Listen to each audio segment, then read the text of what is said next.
నమస్కారం. శివాలయంలోకి వెళ్ళగానే శివుణ్ణి ఎలా దర్శించుకోవాలి? అసలు దర్శనం ఎన్ని రకాలు?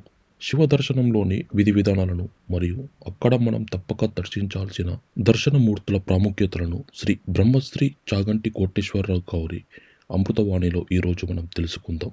పరిపూర్ణమైన శివ అనుగ్రహం కోసం ఈ వీడియోని చివరి వరకు చూడండి. ఎలా ప్రదక్షిణం చెయ్యాలని అడిగారు. నిండు గర్భిణి ఇంకొక గంటలోనో 2 గంటల్లోనో ప్రసవం అవుతుంది.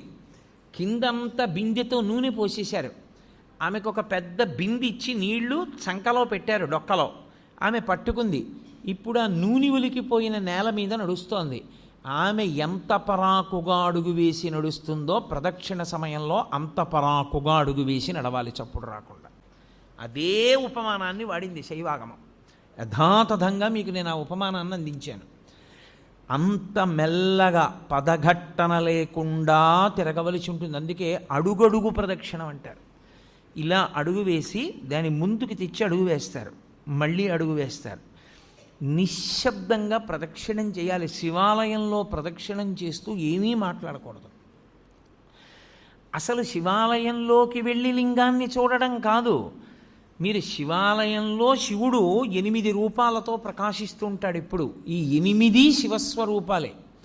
శివాలయం యొక్క గోడ కనపడింది అనుకోండి, శివుడు కనపడినట్టు. అందుకే పూర్వం ధ్వజం ఎంత దూరం కనపడుతుందో అంత దూరము చెప్పులు విప్పి మేళతాళాలు మోగించేవారు కాదు. అలా ఊరేగింపు వెళ్ళిపోతుంది అనుకోండి, ఏదో పెళ్లి ఊరేగింపు. దేవాలయానికి ధ్వజం కనపడితే ఇక ఆ ధ్వజం కనపడినంత దూరం మేళతాళాలు మోగించేవారు కాదు. ఎందుకంటే ఈశ్వరోత్సవం అయితేనే మోగించాలి. శివుడే లెక్క ఆ గోడ. ఆ గోడ దగ్గరికి వెళ్ళి నువ్వు ఏదైనా చెయ్యకూడని పని చేస్తే శివలింగం మీద చేసినట్లే లెక్కలో కడతారు శాస్త్రంలో. అందుకే అన్ని ప్రాకారాల నిర్మాణం అందుకు చేసేవారు, రక్షించడానికి. దీని శివాలయం యొక్క ప్రాకారము శివుడు, శివాలయం యొక్క గోపురము పెద్ద ఆలయ గోపురం ఉంటుంది. ఆ ఆలయ గోపురము శివుడు, ధ్వజస్తంభము శివుడు. మీరు లోపలికి వచ్చిన తర్వాత శివలింగం ఉన్నటువంటి ఆలయ గోపురము శివుడు, లోపల ఉన్న శివలింగము శివుడు, అర్చక స్వామి శివుడు, చండీశ్వరుడు శివుడు, బలిపీఠము శివుడు. 8గా ఉంటాడు శివుడు. ఈ 8లో మీకు ఏది కనపడినా మీకు శివదర్శనమైనట్టు లెక్క. నేను గోడ ఒకటే చూశాననుకోండి, నేను శివదర్శనం చేసినట్టు. నేను ధ్వజం వంక చూశాననుకోండి, నాకు శివదర్శనం అయిపోయినట్టు. నేను గోపురం చూశాననుకోండి, నేను శివదర్శనం చేసేసినట్టు. నాకు అర్చకుడు కనపడ్డాడనుకోండి, శివదర్శనం చేసినట్టు.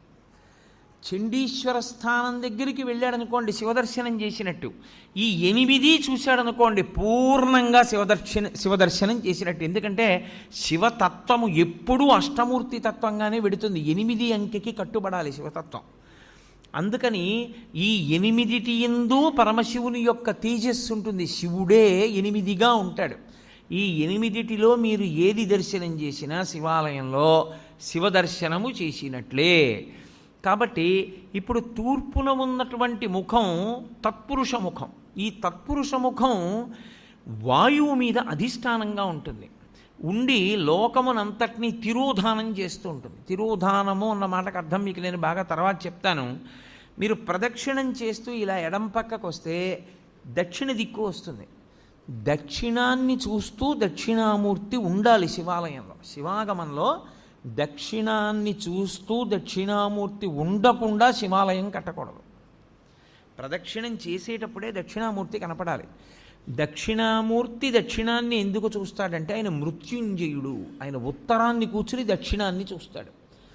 మృత్యువును గూర్చినటువంటి భయము లేనివాడు ఆయన. ఆయన పాదములు పట్టుకుంటే మృత్యుభీతి పోతుంది, భయం పోతుంది. అందుకే దక్షిణామూర్తి స్వరూపం అసలు సమస్త ఐశ్వర్యము దగ్గర నుండి, చదువుల దగ్గర నుండి, మోక్షము వరకు దక్షిణామూర్తి ఇవ్వలేనటువంటిది లోకమునందు లేనే లేదు. అసలు మీకు నేను ఒక గొప్ప రహస్యం చెప్తాను. ధ్యానం చెయ్యడానికి అత్యంత యోగ్యమైనటువంటి స్వరూపం ఏదో తెలుసా? చాలా గొప్ప స్వరూపం దక్షిణామూర్తి స్వరూపం. నేను హైదరాబాద్లో ఉపన్యాసాలు చెప్పేటప్పుడు ఉదయం వేళ దక్షిణామూర్తిని ఎలా ధ్యానం చెయ్యాలి అన్నది దాదాపు 10 రోజులు ఎంతో ప్రతిరోజు తరగతులు నిర్వహించాను. దక్షిణామూర్తిని కానీ మీరు ధ్యానం చెయ్యగలిగితే మీకు ఏది అభ్యున్నతిని కల్పిస్తుందో అవన్నీ మీకు ఈశ్వరుడు ఇచ్చేస్తాడు. ఆయన ధ్యానం చాలు. అంత మంగళప్రదమైన స్వరూపం, అంత అందమైన స్వరూపం, అంత సౌమ్యమైన స్వరూపం ధ్యానానికి వేరొకటి ఉండదు. అత్యంత ఆకర్షణీయమైన మూర్తి నటరాజు. అత్యంత మంగళప్రదుడు, ధ్యానయోగ్యుడు దక్షిణామూర్తి. అందుకే ప్రపంచం అంతటా కూడా నటరాజ విగ్రహాలు ఎత్తుకుపోతారు. పాశ్చాత్య దేశాల్లో నటరాజ విగ్రహాలు కొంటూ ఉంటారు. ఎందుకో తెలుసా? అసలు ఆ స్వామి భంగిమ అలా ఉంటుంది. ప్రపంచంలో ఏ దేవతా స్వరూపంలోనూ కనపడనంత వేగం ఒక్క నటరాజుకే ఉంటుంది. అసలు అలా నటన చేసేటటువంటి వాడు మీకు ఎక్కడా ఇక సృష్టిలో కనపడడం. అంత వేగం ఉంటుంది.